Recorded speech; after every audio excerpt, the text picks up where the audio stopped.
Hello student, my name is Devanshu Porwal and welcome to our YouTube channel Tech Wirefree. Students, कैसे हैं आप सब? उम्मीद करता हूं आप सब लोग अपने घर में सेफ़ होंगे। आज मैं आप लोगों के लिए पीरियोडिक टेबल का थर्ड पार्ट लेके आया हूं, जिसमें कि हम लोग समझेंगे एटॉमिक साइज या एटॉमिक रेडियाई क्या होती है। Okay, so now let's start. Atomic size की या एटॉमिक रेडियाई की हम डेफिनेशन बोल सकते हैं, it is the distance between the centre of nucleus of an atom and its outermost shell. जो एटम की न्यूक्लियस का जो सेंटर होता है वहाँ से लेके जो उसकी आउटर मोस्ट शेल होती है उसके बीच का जो डिस्टेंस होता है उसको हम बोलते हैं एटॉमिक रेडियाई। ये हमारा एटम है और ये इसके न्यूक्लियस का सेंटर है, ठीक है। तो इसके न्यूक्लियस का सेंटर और ये रही इसकी आउटर मोस्ट शेल। तो यहाँ से लेके यहाँ ये जो पूरा डिस्टेंस आ रहा है, इस डिस्टेंस को हम क्या बोलते हैं? एटॉमिक रेडियाई या एटॉमिक साइज। ओके, और it is expressed in angstrom और पिकोमीटर पीएम, ठीक है। तो एंगस्ट्रॉम को हम ए के ऊपर 0 लगा के डिनोट करते हैं और पिकोमीटर को पीएम लिख के डिनोट करते हैं, ठीक है। ये इसकी यूनिट है।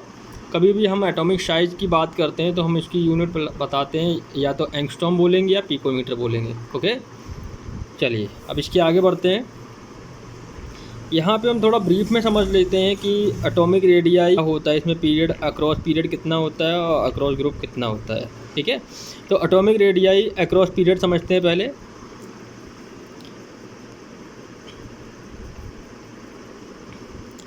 Atomic radii decreases because nuclear charge increases. Periods में क्या होता है स्टूडेंट्स? हमारा पीरियड में न्यूक्लियर चार्ज बढ़ता है, ठीक है। जैसे कि आपको मालूम है कि जो वैलेंस इलेक्ट्रॉन होता है लास्ट शेल में, वो हमारे पीरियड्स में क्या होता है, एक एक करके हर स्टेप में बढ़ता है। तो that's why due to increase in the valence electron in each outer में shell of the atom, so nuclear charge increases, that's why it attracts toward it get attract towards the nucleus of the atom. So that's why the size of the atomic radii decreases to across the period from left to right, and the number of shell remains same. और क्या होता है student? जो number of shell जो होते हैं वो same रहते हैं पीरियड में, ओके, लेफ्ट टू राइट में। Now come to group from top to bottom. So what happened from top to bottom in the terms of atomic radii or atomic size? Atomic radii increases in groups or across group. Atomic radii increases because the number of shell increases. So here atomic radii increases because number of shell increases. इसमें क्या होता है कि number of shells बढ़ते चले जाते हैं। Number of shells बढ़ने की वजह से इसमें जो वैलेंस इलेक्ट्रॉन होता है लास्ट आउटर मोस्ट शेल में वो सेम रहता है। नंबर ऑफ़ शेल बढ़ने की वजह से इनका साइज बढ़ता चला जाता है, ओके। तो here we can say across period from left to right atomic radii decreases. Now here we will discuss about the atomic size across period और इन पीरियड, ओके। सो मैंने यहाँ पे ग्रुप भी लिखा हुआ है, और जो पीरियड मैंने लिया है यहाँ पे थर्ड पीरियड लिया है, जिसमें sodium, magnesium, aluminium, silicon, phosphorus. मैंने आपको समझाने के लिए आपको 5 एलिमेंट्स को लेके मैंने इसमें समझाया है। और यहाँ पे मैंने जो लिखा हुआ है वो सबके ग्रुप लिखे हुए हैं। ग्रुप कौन कौन से ग्रुप में आता है? ये सोडियम है वो ग्रुप 1 में आता है, मैग्नीशियम ग्रुप 2 में आता है, और एल्यूमिनियम 3 में आता है, ठीक है।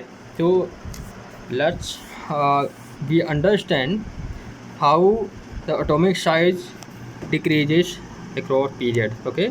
So here this is sodium and the electronic configuration of sodium is 2,8,1, okay.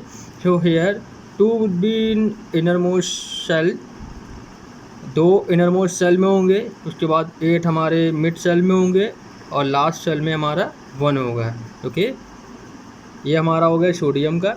Magnesium में 2, 8, 2। अब यहाँ पे आप देखिए एक एक शेल बढ़ता जा रहा है। यहाँ पे जो वैलेंस इलेक्ट्रॉन है, सॉरी शेल नहीं बढ़ रहा है, यहाँ पे जो वैलेंस इलेक्ट्रॉन आप देख रहे हैं, वैलेंस इलेक्ट्रॉन बढ़ता जा रहा है।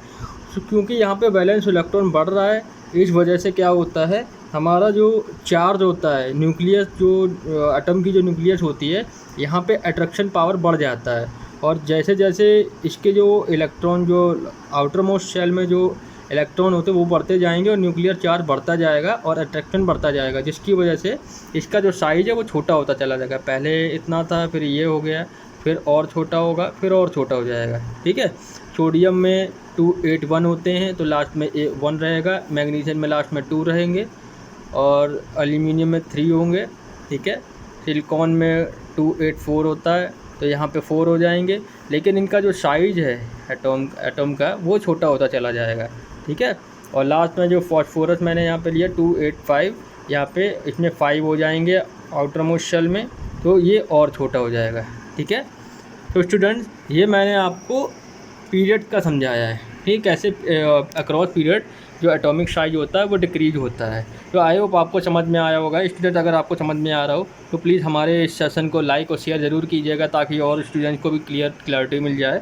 ठीक है, और अगर आपने हमारे चैनल को सब्सक्राइब नहीं किया तो please do subscribe our channel, so आपको कोई भी वीडियो जो नई मैं रिलीज़ करूँगा वो आपको मिस नहीं होगी। ठीक है, तो यहाँ पे मैंने आपको इसका कंक्लूजन बता दिया है कि जो एटॉमिक साइज होता है वो डिक्रीज होता है। ठीक है, ऊपर से अगर हम पीरियड में चलते हैं लेफ़्ट टू राइट, यहाँ पे मैंने अप टू डाउन लिखा है, बट अगर मैं देखूँ तो ये पीरियड्स होते हैं वो हमारे लेफ़्ट टू राइट होते हैं। ठीक है, तो लेफ़्ट टू राइट हमारा जो सोडियम है, magnesium, aluminium, silicon, phosphorus, sulphur, chlorine, argon, अगर हम आगे ऐसे ही बढ़ते चले जाएंगे तो ये आएंगे। ठीक है, तो यहाँ पे 281, 282, 283, 284, 285, तो हमारा ये पहले सबसे बड़ा होगा, फिर ये डिक्रीज होता चला जाएगा साइज। ओके, तो ये हमारा क्या बता रहा है, जो एटॉमिक साइज होता है अक्रॉस पीरियड वो हमारा डिक्रीज होता है।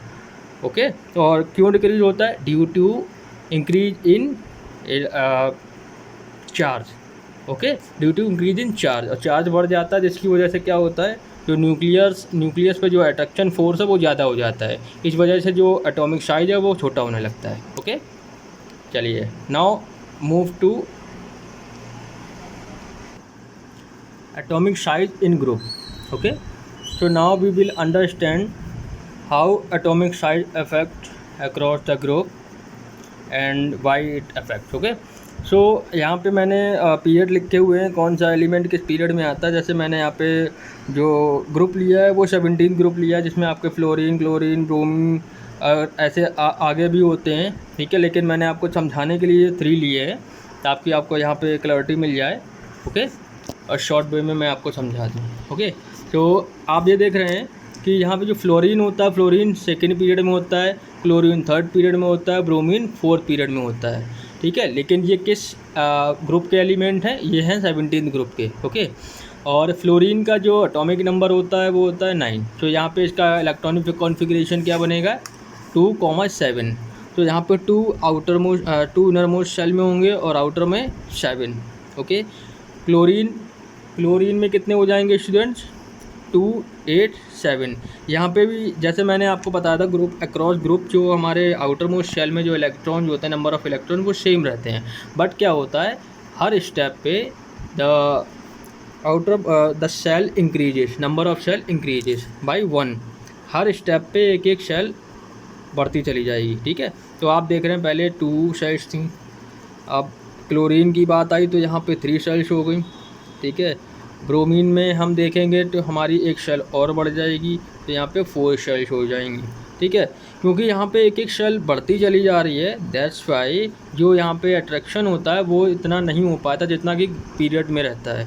That's why we can say across the group of shell increases by 1 at each step, that's why the atomic size increases. Okay, यहाँ पे कोई न्यूक्लियस पे कोई भी अट्रैक्शन नहीं हो रहा है, पावर ऑफ अट्रैक्शन इतनी ज़्यादा नहीं होती है जितना कि पीरियड में रहती है। दैट्स वाई जो ग्रुप में जो एलिमेंट्स के जो एटॉमिक साइज होते हैं वो बढ़ते चले जाते हैं। तो यहाँ पे आप देख रहे हैं atomic size increasing from top to bottom. तो और अगर ऐसे ही हम बाकी के एलिमेंट्स की बात करेंगे, फ्लोरीन, क्लोरीन, ब्रोमीन, आयोडीन, तो ये सब बढ़ते चले जाएंगे। ठीक है, according to their atomic number and electronic configuration we will made this like this. Okay, so students ये था हमारा आज का session about atomic size across the period और ग्रुप। तो अगर आपको समझ में आया तो उसको लाइक और शेयर करते रहिएगा, और मैं जल्दी मिलता हूँ आपको नेक्स्ट सेशन में। ठीक है।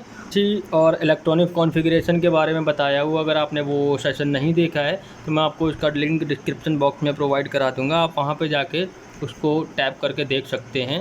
होप आपको वो भी अच्छे से समझ में आएगा।